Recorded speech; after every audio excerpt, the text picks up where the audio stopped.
কি দুঃখে যে আমি এই ক্যালেন্ডার থিম কেকটা একবার বানিয়েছিলাম, সত্যিই আমি বুঝতে পারছি না। হ্যালো এভরিওয়ান, আমি Rukhsana and welcome back to my channel. আমি যখন প্রথমবার এই টাইপের কেকের ফটো পোস্ট করেছিলাম, সেই থেকে এইটা নিয়ে আমি প্রায় 5 বার এই কেকটা বানালাম।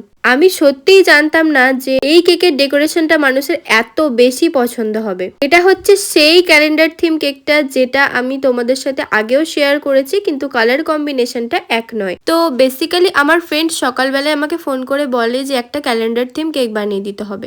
আমি তো প্রথমে ভেবেছিলাম যে এত তাড়াতাড়ি এরকম টাইপের কেক বানানো একটু চাপের হয়ে যাবে। তো এর আগে এই কেকের ডেকোরেশনটা আমি তোমাদের সাথে শেয়ার করেছিলাম অফ হোয়াইট এবং রেড কালারের মধ্যে। তো আমি ভাবলাম এবারে একটুখানি চেঞ্জ করা যাক, ওই জন্য আমি পার্পেল আর হোয়াইটের মধ্যে করেছি। কেকের কালার কম্বিনেশনটা তোমাদের কেমন লাগছে অবশ্যই কমেন্ট করে জানাবে।